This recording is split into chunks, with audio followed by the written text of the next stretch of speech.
भाई इंद्र तृप्ति में क्या क्या आता है? आंखों का सुख, कान का सुख, भाई कोई मीठे वचन से बात करे, कोई अच्छा भोजन बना के दे, कोई सेक्स एपिटाइट को शांत करे। विशेष रूप से इंद्र तृप्ति में दो चीज आती है, बेली एंड जेनिटल्स। ये जरूरी है, इसमें कोई, भाई ये तो कंडीशन सोल की नीड है ये। इसके ऊपर उड़ गया तो फिर भौतिक जगत में क्या कर रहा है भाई तू? इधर है तो there is a purpose for it. So a faithful wife is supposed to cooperate with her husband in fulfilling all material desires so that he can become comfortable and execute spiritual activities for the perfection of life. If, however, the husband is progressive in spiritual advancement and the wife undoubtedly shares his activity, and thus both wife and husband profit in spiritual perfection. अगर पति आध्यात्मिक जीवन में progress कर रहा है तो इसका शेयर पत्नी को भी मिलता है, और पति अगर नालायक है और खुद इंद्र तृप्ति में फंस गया है तो फिर दोनों का जीवन नरक करेगा। इसलिए ये सीरीज ऑफ लेक्चर पतियों को सुनने का है, लड़कों को सुनने का है, ये स्त्रियों को नहीं सुनाना है। हमको आपको सुनाना है। आपको जाना है गृहस्थ आश्रम में, आपको बनना है पति गुरु, आपको आध्यात्मिक life should be taken seriously, ताकि आपकी आध्यात्मिक जीवन अगर आप आगे बढ़ेंगे तो आप अपनी पत्नी को भी आगे बढ़ा सकते हैं। It is essential therefore that girls and boys be trained to discharge spiritual duty, and so that at the time of cooperation both will be benefited. तो ISKCON गर्ल्स फोरम वहां पे ट्रेनिंग है, ISKCON boys forum, youth forum, यहाँ पे ये training है। To we train to discharge spiritual duties, श्रवणम कीर्तनम विष्णु स्मरणम जपा मंगल आरती सेवा स्वाध्याय, ट्रेनिंग है। तुम नहीं अभी ट्रेनिंग लोगे निश्चित रूप से जिंदगी हराम हो जाएगी। पति कृष्ण सावधान। और क्या ट्रेनिंग है? ट्रेनिंग ऑफ बॉयज ब्रह्मचर्य and training of girl is chastity. ये तो शब्द ही गायब हो गया लोगों की डिक्शनरी से। चेस्टिटी, चेस्टिटी मतलब सतीत्व, मतलब आज यहां कल वहां, आज ब्रेकअप कल पैचअप फिर परसों पुनः ब्रेकअप है क्या? नहीं, for girl it is chastity, ये ट्रेनिंग है। A faithful wife and spiritually trained brahmachari are good combination for advancement of human mission. तो ट्रेंड ब्रह्मचारी हो, इसलिए बेस्ट तो है 1 साल एटलीस्ट ISKCON मंदिर में रह जाओ, गृहस्थ बनो, कोई समस्या नहीं, 1 साल मंदिर में सेवा करो पूरा।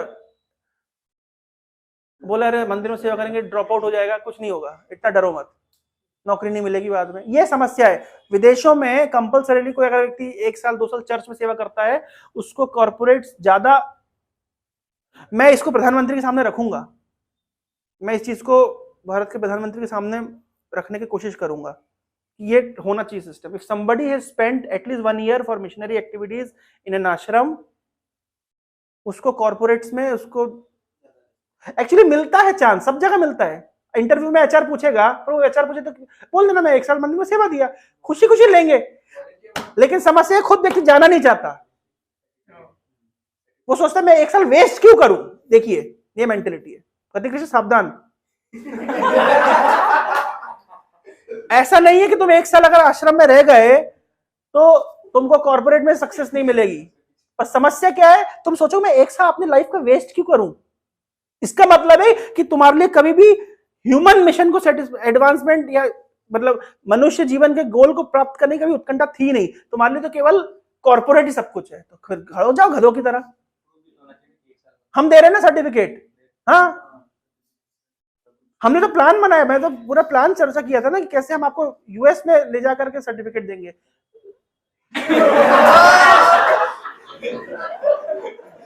आपकी 1 साल ट्रेनिंग कराएंगे, 6 महीना भारत में, 6 महीना अमेरिका में, नहीं तो साल भर अमेरिका में करा देंगे। चलो चलोगे क्या? दोगे 1 साल आश्रम में?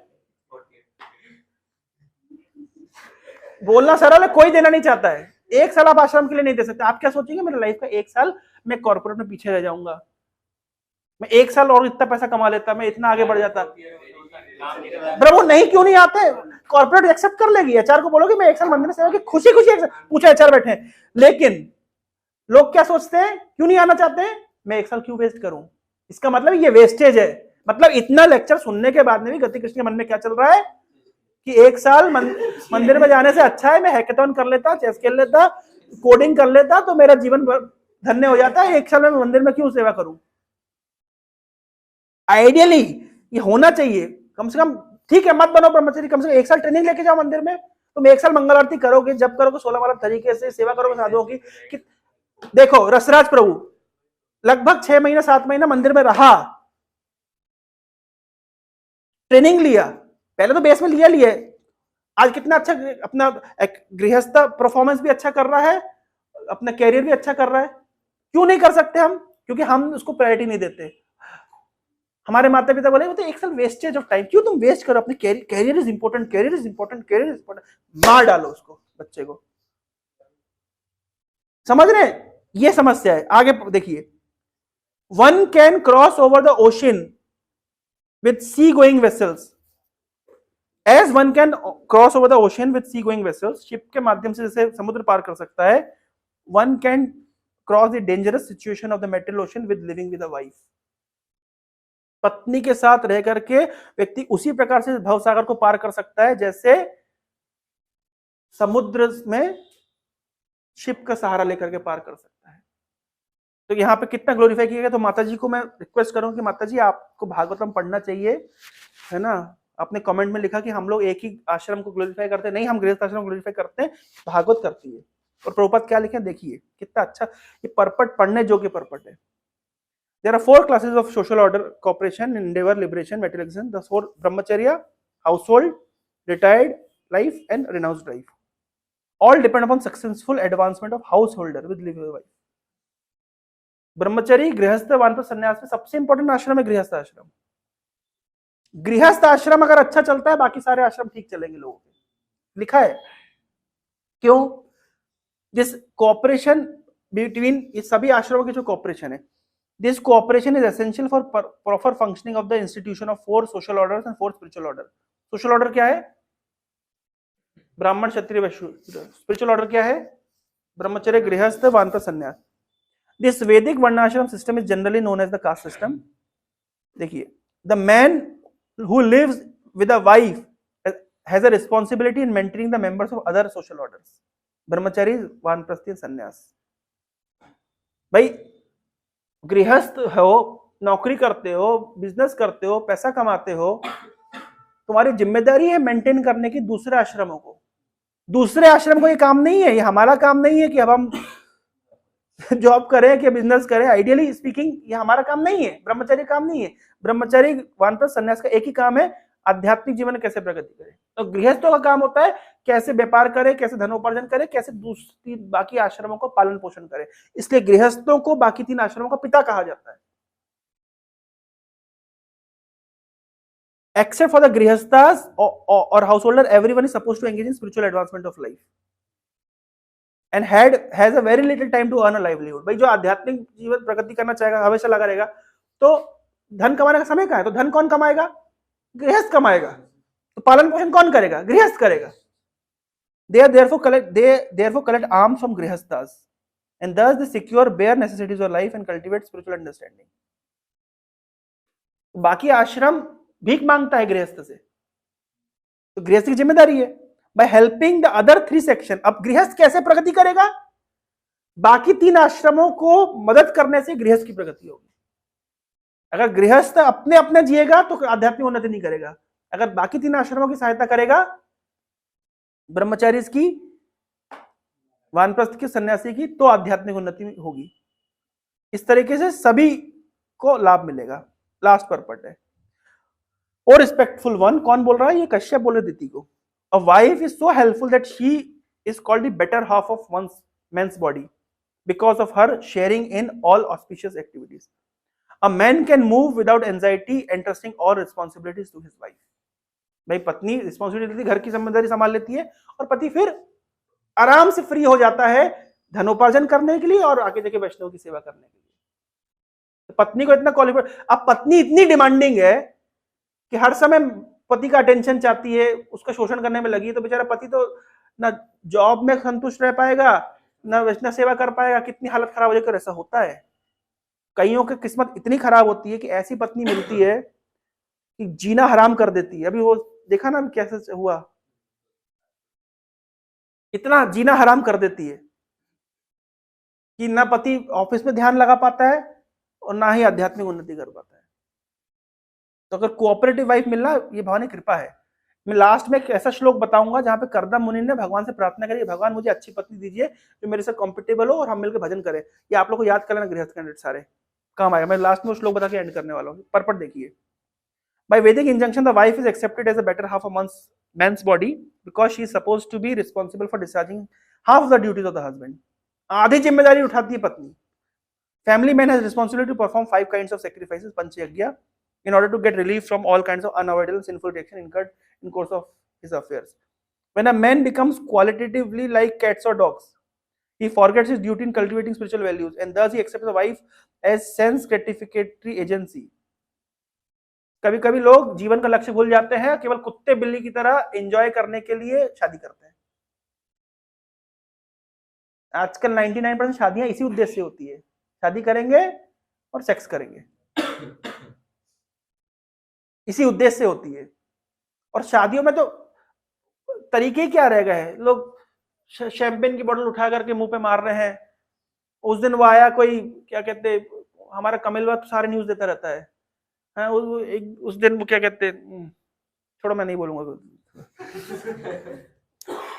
लोग अजीब अजीब हरकतें कर रहे हैं। लोग मतलब वो शादी के मंडप में लड़कियां बिकनी पहन के बैठी हुई हैं। ये मतलब this is going on in the name of modernisation. लोग अग्नि की क्या कहते परिक्रमा करके संविधान की परिक्रमा कर रहे हैं। एक आईएएस दंपत्ति हस्बैंड वाइफ बोले हम अग्नि की परिक्रमा नहीं करेंगे, हम अग्नि को साक्षी नहीं मानेंगे, हम संविधान को साक्षी मानकर शादी करेंगे। तेरी शादी भी बेटे ऐसी होगी, अब तक रिजल्ट भी ऐसा ही मिलेगा। दुख तू मतलब समझिए ना क्या चल रहा है। दे डू नॉट अंडरस्टैंड कि what is the purpose of marriage institution. और कुछ तो नलायक ऐसे मतलब आचार्य हैं जो कहते हैं शादी करने ही क्यों है।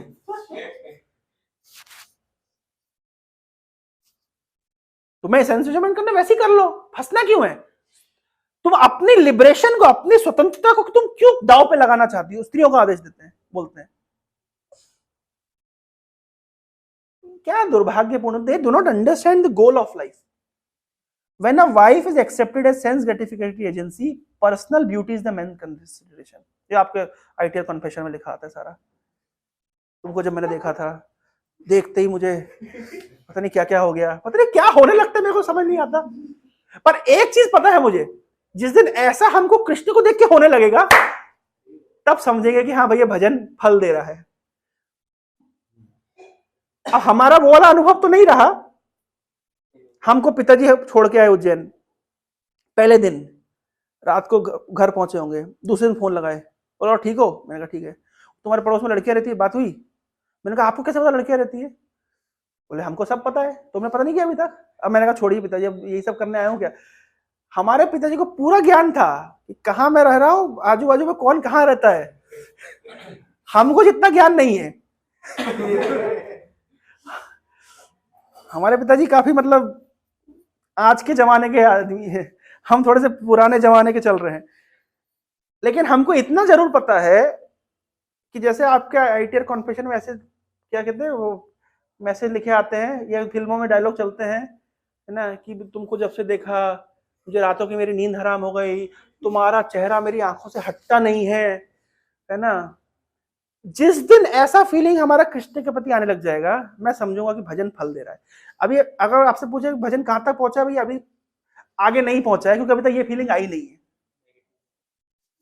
समझ रहे, अभी तक ये फीलिंग आई नहीं है। मेरी तो नहीं आई, आप लोग की किसी की आ गई क्या। जैसे हम पूछते हैं कि उनसे बात नहीं करते तो अच्छा नहीं लगता, तो अभी तक ये वाला फीलिंग हमको आया नहीं कि जब तक कृष्ण के सामने खड़े होकर तो 2 लम्हे गुफ्तगू नहीं होता तब तक क्या कहते अच्छा नहीं लगता। ऐसा भी हुआ नहीं कभी। तो जिस दिन ऐसा होने लगेगा है, जिस दिन ऐसा होने लगेगा तब मानेंगे भजन अब फल दे रहा है।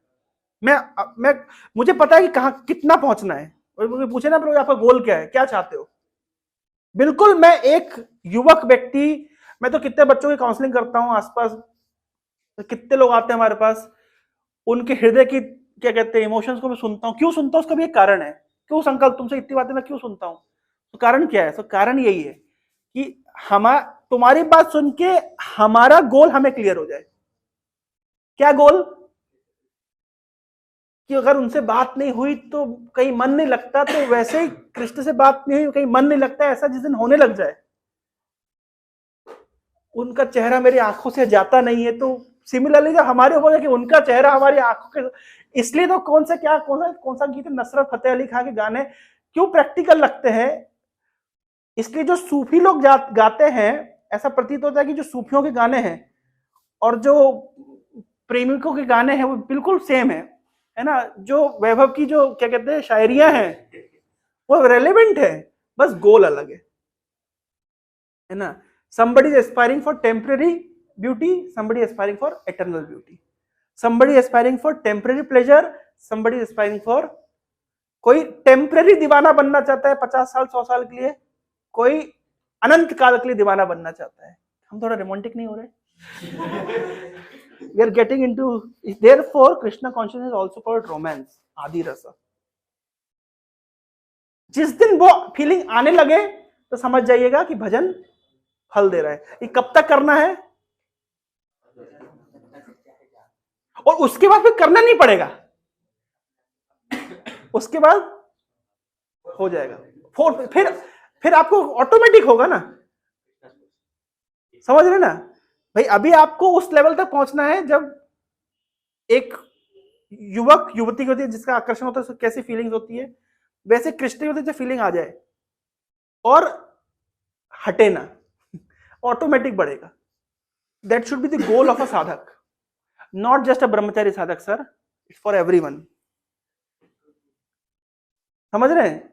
This goal is for everyone in this human form of life. अभी आप बोलो कि आपको पता है भागवत में क्या दिया गया, कब तक व्यक्ति को बारंबार शरीर ग्रहण करना पड़ेगा, कब तक जन्म मृत्यु के चक्र से नहीं छूटोगे?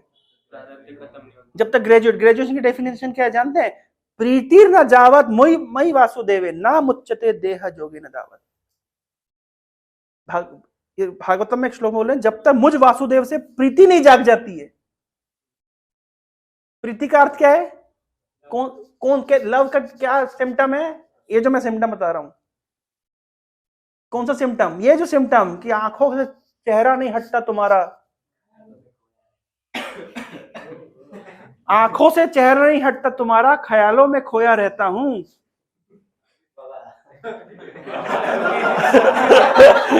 आंखों से चेहरा नहीं हटता तुम्हारा, ख्यालों में खोया रहता हूं, तुम्ही को याद करके जागता हूं, तुम्ही की यादों में सोया रहता हूं। मैं भी हाजिर कभी हूं, आप लोग क्या समझ रहे हैं? तो जिस दिन ये फीलिंग नेचुरली आने लगे भगवान के प्रति, तो समझना चाहिए भजन अब फल दे रहा है। समझ रहे हैं? कृष्णा कॉन्शियसनेस फल दे रही है। तो यहाँ पे लिखा है कि अगर आप पत्नी को केवल एक सेंस ग्रेटिफिकेशन की एजेंसी समझते हैं तो फिर beauty is the only consideration, and as soon as there is break in personal sense gratification there is disruption और डाइवोर्स। इंद्र तृप्ति अगर आपका आधार था, इंद्र तृप्ति नहीं मिलेगी तो दोनों पार्टी में से कोई भी पीछे हट सकता है भाई, कभी भी हट सकता है। But when husband and wife aim at spiritual advancement by mutual cooperation, there is no consideration of personal beauty or disruption of so-called love. Personal beauty कुछ समय का कंसिडरेशन है, लेकिन अगर अपने कॉन्शियसनेस को चेंज कर दिया और ड्यूटीफुली पत्नी को स्वीकार किया है, गृहस्थ आश्रम को स्वीकार किया है भगवान का भजन करने के उद्देश्य से, फिर ये प्रॉब्लम खत्म। इसलिए गृहस्थ आश्रम में ट्रेनिंग इंपॉर्टेंट है ना, कि हम क्यों गृहस्थ आश्रम में, क्योंकि ये ट्रेनिंग नहीं है, इसलिए इतना डाइवर्स है, इतना डिस्ट्रप्शन है, इतना समस्या है। समस्या क्यों? क्योंकि आपने ट्रेनिंग, इतनी बड़ी जो समस्या चल रही है, आप स्त्रियों के लिए लॉ निकाल रहे हैं, पुरुषों के लिए लॉ निकाल रहे हैं, दुनिया में क्या क्या नहीं चल रहा है, सारे कोर्ट परेशान है, लाखों लाखों केस पेंडिंग है भारत के कोर्ट में, केवल डाइवर्स को लेकर के। इतनी प्रॉब्लम क्यों? क्योंकि आपने ये सही चीज सही समय में पढ़ाई नहीं, आपने केवल सी और सी प्लस प्लस पढ़ाया, आपने केवल हैकेथॉन सिखाया, आपने मन को कैसे हैक करना आपने नहीं सिखाया, इसलिए आपके कोर्ट में इतनी समस्या है आज। हाँ इतने आपके कोर्ट केसेस पेंडिंग पड़े हैं, इतनी प्रॉब्लम चल रही है आपके लॉ एंड ऑर्डर में। कारण क्या है? क्योंकि आपने सही समय पे ट्रेनिंग नहीं दी। देना चाहिए था, सरकार को चाहिए था कि ऐसे बेस हर कॉलेज में खुले, भागवत के ऊपर चर्चा हो, ये पता हो अब जीवन का लक्ष्य। एक बात ध्यान रखिए, जीवन का लक्ष्य पता होने के बाद ना आप लोग अंधे नहीं रह पाएंगे, आपको सब चीज दिखने लगेगा। ये समस्या है, ये एक डिसएडवांटेज है। एक बार कृष्णा कॉन्शियसनेस के बाद में क्या है, you can not return back to sense enjoyment, आप नहीं कर पाएंगे। बोले कहां फंसा दिया, नहीं जा सकते आप वापस, क्योंकि आपको ज्ञान हो गया है। समस्या ये है, ये बड़ा ही मतलब डिसएडवांटेज, आपको ज्ञान हो गया है। ये देखिए क्या लिखा है यहाँ पे, in the material world there is no question of love, marriage is actually a duty, it's not because you are in love therefore you are getting married sir, there is no question of love, it is a duty performed in mutual cooperation as directed in the authoritative scriptures for spiritual advancement. Marriage is a duty for spiritual advancement, it's a duty। जैसे ब्रह्मचारी के कुछ duties हैं, गृहस्थ की duties हैं। Therefore marriage is essential in order to avoid the life of cats and dogs who are not meant for spiritual, not meant for enlightenment। मुझे last श्लोक पढ़ना है, इसमें एक वर्ड आया है पर मैं वो पढ़ नहीं पा रहा हूं, क्योंकि श्लोक नंबर 1 मिनट ना, श्लोक नंबर है 19, मैं 19 के बाद मेरे पास वेदा बेसिक खुला हुआ है, 19 के बाद आएगा 20 बस यही वाला, ठीक है। लास्ट देखिए, अ फोर्ट, कश्यप मुनि बोले, अ fort commander very easily conquers invading plunderers by taking shelter of a wife। जैसे बोला, as a fort commander very easily conquers the invading plunderers। एक किला होता है, उसमें कमांडर होता है, किला है, कमांडर है, तो क्या होगा, प्लंडरर्स जो आते हैं, लुटेरे, उनसे आप बच सकते हैं। Similarly by taking shelter of a wife one can conquer the senses which are unconquerable in the other spiritual orders। कैसे गृहस्थ आश्रम दूसरे आश्रमों से श्रेष्ठ है? जैसे प्लंडरर्स आते हैं, अगर आप फोर्ट में हैं और अच्छा कमांडर है तो क्या होगा, आप बच जाएंगे। उसी प्रकार से जब इंद्रिय रूपी प्लंडरर्स आएंगे, अगर आप गृहस्थ आश्रम रूपी फोर्ट में हैं और वाइफ जैसी कमांडर आपको मिल गई है, आप बच जाएंगे। तो फोर्ट में कौन है, गृहस्थ आश्रम वाला, बाकी सारे आश्रम वाले, समझ रहे हैं? तो कौन डेंजरस पोजीशन में है,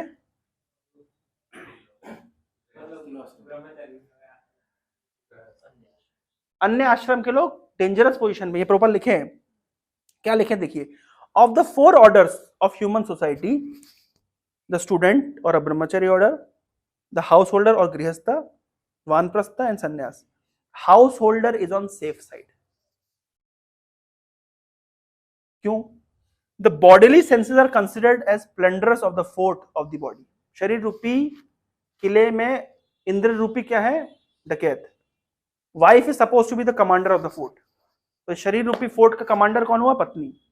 Therefore, whenever there is an attack on the body by the senses, इंद्रियां अटैक करेंगी, तो अगर कमांडर है पत्नी रूपी commander, it is the wife who protect the body from being smashed. The sex demand is inevitable for everyone, but one who has a fixed wife is saved from the onslaught of sense enemies. A man who possesses a good wife does not create a disturbance in society by corrupting virgin girls। Proper word लिख रहे हैं, अगर fixed wife है किसी की, तो अपनी निवृत्ति के लिए भाई वाइफ के पास जा सकता है, समाज की अन्य कन्याओं को वो पॉल्यूटेड नहीं करेगा। Without a fixed wife a man becomes a debauchee of the first order। उसको हिंदी में लिखा है अव्वल दर्जे का व्यभिचारी। और डिबोच विदाउट अ फिक्स्ड वाइफ क्यों गृहस्थ आश्रम जरूरी? आप है भाई, सुन लीजिए, आप कह रहे थे ना, आचार्य प्रशांत को बताना पड़ेगा। Without a fixed wife a man becomes a debauchee of the first order and is a nuisance in society. Unless he is a trained brahmachari he will create nuisance. अगर वो ट्रेंड ब्रह्मचारी नहीं है, ट्रेंड सन्यासी नहीं है, ट्रेंड वानप्रस्थी नहीं है, और फिक्स्ड वाइफ नहीं रहेगी, तो निश्चित रूप से वो प्रॉब्लम क्रिएट करेगा समाज में। हम तो देखते हैं आश्रम के अंदर लोग प्रॉब्लम क्रिएट करते हैं, फैक्ट है ये। क्यों करते हैं? ट्रेंड नहीं होते। Unless there is a rigid and systematic training by brahmachari, नहीं, unless there is a rigid and systematic training of a brahmachari by the expert spiritual master and unless the student is obedient, it is sure that a so-called brahmachari will fall prey to the attack of sex. Training नहीं है expert spiritual master के under में, और अगर student obedient नहीं है तो निश्चित रूप से फंसेगा, क्योंकि बाकी लोग तो नहीं फंसेंगे, गृहस्थ तो नहीं फंसेंगे। क्यों? क्योंकि कमांडर है, लेकिन कितना खुश उसके पास वाइफ है। So there are so many instances of fall down, even of the great yogis like Vishwamitra. A grihastha is saved, however, because of his faithful wife. Sex life is the cause of material bondage, and therefore it is prohibited in 3 ashrams and is allowed only in grihastha ashram. The grihastha is responsible for producing first qualities brahmachari, vanprasthi and sannyasi. इस प्रकार से यहाँ पे बताया गया है कि गृहस्थ आश्रम में व्यक्ति सेफ है और आध्यात्मिक उन्नति के लिए उसको ईज पड़ती है कंपैरेटिवली ब्रह्मचारी, वानप्रस्थी, सन्यासी। अगर कोई ब्रह्मचारी है तो उसके लिए चाहिए 2 चीजें, training under the expert spiritual master, rigid training, proper word use किया, rigid training, rigid and systematic training of the brahmachari by expert spiritual master unless the student is obedient. Guruji बहुत बढ़िया वाले, स्टूडेंट नहीं मानता, गुरुजी तो बढ़िया ज्ञान देते हैं, लेकिन स्टूडेंट अपने हिसाब से चलता है, तो क्या होगा? फिर the so called student will fall prey to the attack of sex, कोई बचा नहीं पाएगा। तो इस प्रकार से grihastha is saved however because of his faithful wife. तो इस पूरे सेक्शन में गृहस्थ आश्रम को कितना ग्लोरीफाई किया गया है। तो माता जी जो बोलती है कि हम नहीं करते ग्लोरीफाई, गलत बोलती है ना, सच है, हम ग्लोरीफाई करते हैं। तो यहाँ पे शिक्षा ये मिलती है कि ब्रह्मचारी के भी, ब्रह्मचारी की लाइफ भी रेगुलेटेड चाहिए और गृहस्थ को भी रेगुलेटेड चाहिए, नहीं तो दोनों मरेंगे। जब तक व्यक्ति हरि भजन नहीं करेगा, गृह थाको बने थाको सदा हरि बोले डाको, नहीं करेंगे तो दोनों जगह से जाएंगे और मनुष्य जीवन का लक्ष्य हम खो देंगे। हरे कृष्णा। ग्रंथराज श्रीमद् भागवतम की जय, जगत गुरु श्रील प्रभुपाद की जय। बंद मत किया, कर दिया, चलो। हाँ मैं प्रार्थना बता देता हूँ। अब आप ये इतनी प्रार्थना, मैं तो आपको कह रहा हूँ ब्रह्मचारी हो जाइए, आप लगे हुए हैं। इंटरनेट आ गया क्या? हाँ आ गया भाई। आप प्रार्थना चाहते हैं, ठीक है, जो गृहस्थ आश्रम में जाना चाहते हैं उनके लिए प्रार्थना है। हाँ ठीक है, मैं आपको प्रार्थना बता देता हूँ। प्रार्थना तो कोई भी कर सकता है, बाकी फिर भगवान कृष्ण की इच्छा। क्या योगी नहीं मानते? देखिए मैं आपको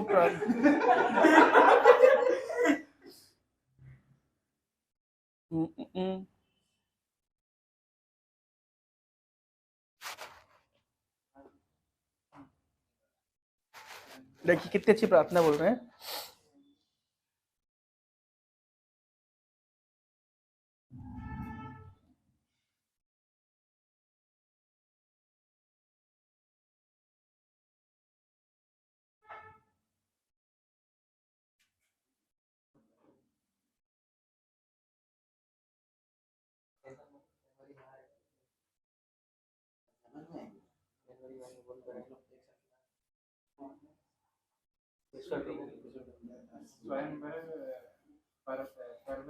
ठीक है सुनिए, ध्यान इधर डिस्ट्रैक्ट मत करो।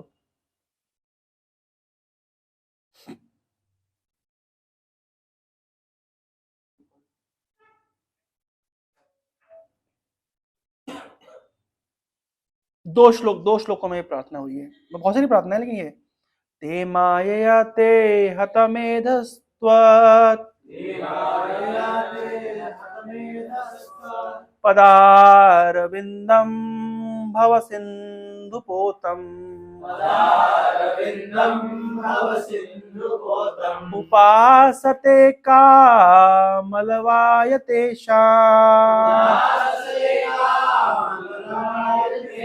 रसीचकामानिरपि येषु ये माययाते हतमेधसत्त्वम् ये माययाते हतमेधस्त्वत् हतमेध पदारविन्दा भव सिन्धुपोतम् उपासते कामलवायतेषाम् रसीचकामानिरपि निरयपि येषु। बोल रहे हैं जिनकी बुद्धि खत्म खराब हो गई है, हतमेधसा, your lotus feet are the true vessel to take one across the ocean of material mundanenescence। भाई आपके जो भगवान, आपके जो चरण कमल हैं, इनका कोई आश्रय लेता है तो बड़ी सरलता से भवसागर पार कर जाएगा, है ना। Only persons deprived of their intelligence by the spell of deluding energy will worship those feet with a view to attain the trivial and momentary pleasure of the senses, which even persons rotting in hell can attain। भगवान आपके चरणों कमल का कोई आश्रय लेता है तो भवसागर पार कर जाएगा। कोई मूर्ख ही होगा जो आपके चरणों का आश्रय लेगा, किसके लिए? क्षणिक सुखों को प्राप्त करने के लिए। क्षणिक सुखों कहां भी मिलते हैं, हर जगह मिलते हैं, नरक में भी मिलते हैं, नारकीय योनि में भी मिलते हैं। नारकीय योनि मतलब कुत्ते बिल्ली की योनि में क्या सेक्स नहीं है? कीड़े मकोड़े की योनि में सेक्स नहीं है? सौबरी मुनि पानी के अंदर घुसे, मछली देख करके उनका मन भ्रमित हो गया, तो मछली की जिंदगी में सेक्स नहीं है? करोड़पति अरबपति आदमी भी वही कर रहा है, और क्या कहते हैं, स्लम के अंदर भी व्यक्ति वही काम कर रहा है। यस और नो? कोई बताता है कि मतलब कॉलेजों में चलता है ना, मतलब जो जितना काइंड ऑफ सेक्सुअली एजिटेटेड रहता है, पोटेंट रहता है, उनमें लगा रहता है, वो अपने आप को कूल दिखाता है। भाई तू क्या कूल है? कुत्ता बिल्ली वही काम कर रहा है जो तू कर रहा है, कोई ज्यादा अंतर नहीं है। तू भी रोड पे कर रहा है, कुत्ता बिल्ली भी रोड पे करते हैं, देयर इज नो डिफरेंस। तो यहाँ पे वो प्रार्थना में बोल रहे हैं कि भगवान आपके चरणों का आपके चरणों का आश्रय लेकर के तो व्यक्ति भवसागर पार कर सकता है, लेकिन अब जिसकी बुद्धि आपकी माया शक्ति के द्वारा भ्रमित हो गई है, वो आपकी प्रार्थना करेगा, आपके चरणों का सहारा लेगा और भौतिक संसार के सुखों को कामना रखेगा, तो बुद्धि हता ही कहलाएगी ना। ये सिद्धांत बोल रहे हैं। लेकिन भगवान ये बात भी सत्य है कि अगर कोई मांगता है तो आप दे भी देते हैं। प्रार्थना देखो कैसे घुमा के कर रहे गर्दन मुनि, क्या बोल रहे हैं? वैसे भगवान बात तो ये है कि एक्चुअली आपके चरणों का जो आश्रय है वो तो भवसागर पार कर जाता है, और कोई मूर्ख ही होगा जो आपके चरणों की प्रार्थना करेगा इस संसार के तुच्छ सुखों को प्राप्त करने के लिए। लेकिन भगवान अगर कोई मांगे तो आप दे भी देते हैं। इसका अर्थ क्या बोल रहे हैं? इसका अर्थ क्या कह रहे हैं कि वैसे तो सिद्धांत तो ये कि मांगना नहीं चाहिए, लेकिन अगर कोई मांगता है तो आप मना भी नहीं करते। इसलिए भगवान देयरफॉर तथा सचाहम परिवोढ़ु कामः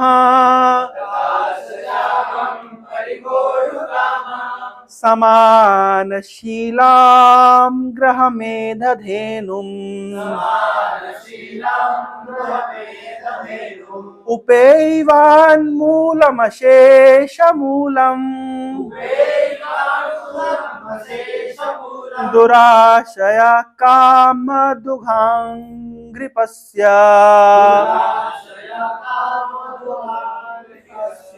पहला श्लोक कनेक्ट कर पाए? पहले श्लोक में क्या बोले?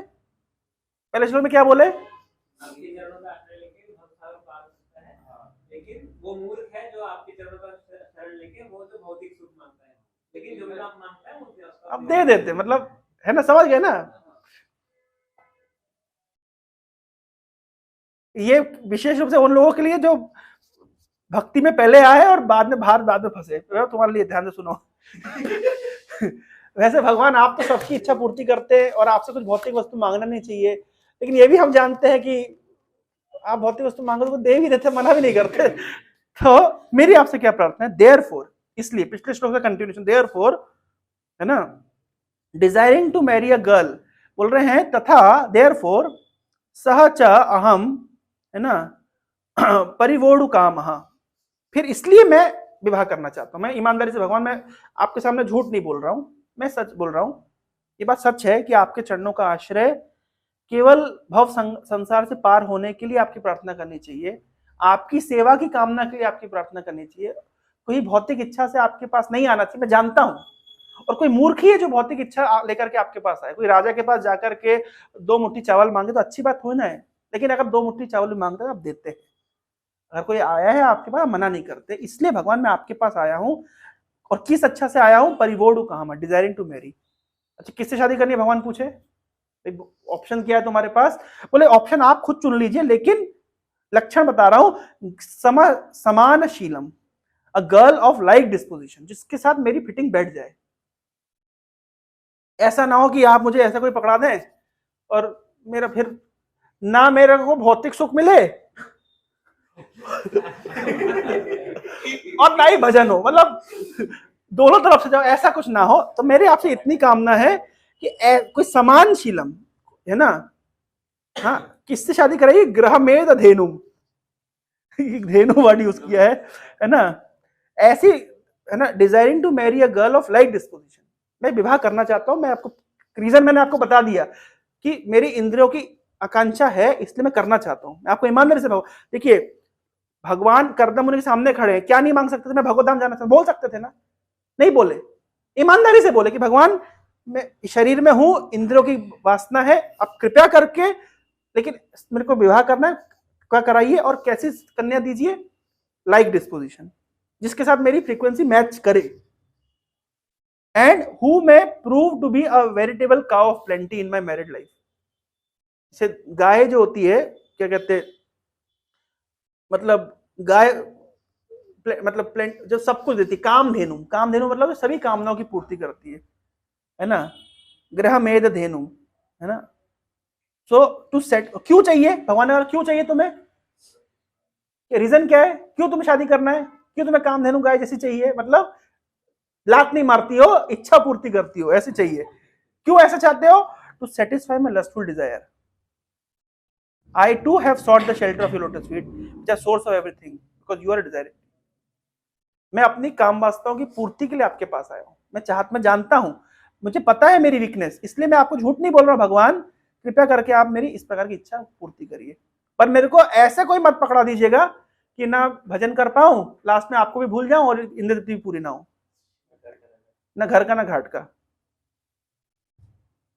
इस प्रकार से उन्होंने बहुत सारी प्रार्थना की, लेकिन 2 प्रार्थना में डायरेक्ट बोल रहे हैं, है ना, समान शीलम ग्रहमेद धेनु, ताकि मेरा जो दुराशय है ना, जो मेरी जो इंद्रों की वासना है वो शांत हो सके। ईमानदारी से आपके सामने बोल रहा हूं, मैं झूठ नहीं बोल रहा भगवान, और ये ईमानदारी ही काम की है, बोलना चाहिए। कोई काउंसलर अगर फोर्स करे आप लोग को ब्रह्मचारी बनने के लिए, तो ईमानदारी से बोले, प्रभु जी देखिए ऐसा है, ऐसा ऐसा है ना।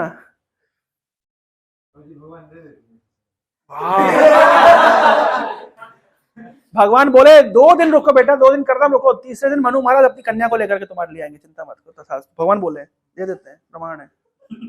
हाय हाय, मन में लड्डू फोड़ रहे हैं। भगवान देते हैं, लेकिन जेन्युइनली उनने क्या और तुम सुनो, कर्दम मुनि आए, अब कर्दम मुनि का इतिहास पढ़िए, तो तुम्हें क्या लग रहा है कि पत्नी मिल गई तो जिंदगी भर के लिए। राधानाथ महाराज से पूछा, महाराज I am entering into grihastha आश्रम, मुझे क्या ध्यान देना है, या मुझे किस चीज पे, what should be my focus. तो बोले, you are entering into grihastha ashram, your focus में when you are going to exit. Grihastha ashram entry कर रहे हैं, एंट्री करते के समय माइंड में क्लियर कर लीजिए कब एग्जिट करना है, and prepare in that way. आपको गृहस्थ आश्रम जाना अलाउड है, कोई समस्या नहीं, लेकिन डू नॉट स्टे इटर्नली इन गृह अंधकूपम। एग्जिट पॉइंट क्या है पहले सेट कर लीजिए। Do not become as an ordinary materialist, कि जो जिंदगी भर घर में रहता है और घर में ही मर जाता है। रामचरितमानस में कहा गया है कि जो घर में मर जाता है, इस प्रकार का व्यक्ति से ज्यादा अनफॉर्चुनेट कोई नहीं होता। इसलिए गृहस्थ आश्रम प्रवेश करिए, टाइमली प्रवेश करिए, टाइमली बाहर निकल जाइए, वानप्रस्थ बनिए, सन्यासी बनिए, आ जाइए इस्कॉन में। आप लोग को ले जाएगा इस्कॉन। तो आप जीवन भर तो इस्कॉन को टाइम एनर्जी दिए है ना, समझ रहे हैं? तो आना सबको है, कोई बाईपास से आएगा, कोई शहर के अंदर से आएगा। बाईपास से आ जाओ, जल्दी आ जाओगे, अभी आ जाओ, चलो अभी हमारे साथ, चलो उठो बोले, चलो चले बहुत अच्छा है। और नहीं हो तो समय लेके आओ, लेकिन आना सबको है प्रभु। आप ये सोचे कि नहीं नहीं अब गृहस्थ मिल गया, अब तो हम जिंदगी भर फ्री हो गए, नहीं। टुडे और tomorrow you have to come, this is the perfection. और अगर पत्नी अगर इतनी कोऑपरेटिव मिल जाए कि जिंदगी और भक्ति आपके साथ में करने को तैयार हो जाए, प्रभुपाद जैसी पत्नी ना हो, टी और मी, तो बहुत ही अच्छा है, दोनों मिलकर भक्ति कर सकते हैं। नहीं तो एक दिन वैसे ही आना पड़ जाएगा। लेकिन मोरल ऑफ द स्टोरी क्या है? The entire perfection depends upon our Krishna consciousness. गृहस्थ आश्रम, ब्रह्मचर्य आश्रम डजंट मैटर। ये प्रार्थना में करदम, तो करदम मुनि छोड़े घर, पता है आपको? करदम मुनि ने कहा था कि जब मेरी संतान होगी, जब पुत्र संतान हो जाएगी, मैं घर छोड़ दूंगा। तो करदम मुनि जब भगवान कपिल देव को जन्म दिया और घर छोड़ गए। और आपको क्या लग रहा है कि घर में क्या बहुत फंसे रहते थे? पढ़ेंगे आप करदम मुनि का इतिहास, पढ़ लीजिए 3rd कैंटो का ये ना। प्रियव्रत का तो मैं सेक्शन सोच के आया था, टाइम नहीं है हमारे पास, और 4 घंटा चला जाएगा, अभी कभी और लेंगे। लेकिन करदम मुनि शादी करने के बाद में अपने भजन में फिक्स रहे, साधना में फिक्स रहे। ये नहीं कि आज शादी कर ली तब है ना क्रीड़ा मृग होकर के नाच रहे ना। जब भी बोल रहे कि मैं काम वासना के कारण उद्विग्न हो रहा हूं, मुझे विवाह करना है, विवाह करने के बाद ऐसा नहीं कि ऑर्डिनरी मेटेरियलिस्ट की तरह गिर गए। इसलिए तो करदम मुनि जब जाने लगे तो देवहूति बोल रही है, अरे कि मेरे से बहुत बड़ी गलती हो गई। देवहूति का पूरे चैप्टर का नाम है देवहूति लेमेंटेशन। क्या गलती हो गई आपसे? गलती ये हो गई कि मैंने आपसे इंद्र तृप्ति तो पूरी मांग ली, मैंने आपसे भगवान की भक्ति, जो आपके पास मेन धन था, वो मैं मांगा नहीं आपसे। ये चैप्टर में लिखा है, चैप्टर नंबर 21, ये देखिए देवहूति लेमेंटेशन, कि मैंने मेन वस्तु आपसे मांगी नहीं, मैंने आपसे इंद्र तृप्ति ले ली, लेकिन आपके पास कृष्ण प्रेम का जो नीति, अरे आपने कृष्ण का दक्षिण साक्षात किया है, कृष्ण ने मेरी और आपकी विवाह सेट किया है, आपका डायरेक्ट कनेक्शन है भगवान के साथ में, आपके हृदय में आध्यात्मिक ज्ञान हमेशा प्रबल है, लेकिन मैंने आपसे केवल भौतिक सुख मांगे, घर मांगा, बंगला मांगा, गाड़ी मांगी, रिसोर्सेज मांगे, और मेन चीज जो आपके पास थी मैंने लेने से कतर गई, अब कृपया करके मुझे वो दीजिए। तो करदम ने कहा कि मैं तो जा रहा हूं नियम अनुसार, पुत्र छोड़ के जा रहा हूं, साक्षात कपिल आपको उपदेश करेंगे। तो फिर कपिल भगवान ने माता देवहूति को उपदेश दिया। ये सारा सेक्शन है। हरे कृष्ण। श्रील प्रभुपाद की जय। यार हम लोग कुछ ज्यादा ही आगे बढ़ गए हैं, इतना तो हम कृष्ण कथा, मेरा कोई प्लान नहीं था ऐसा, मैं तो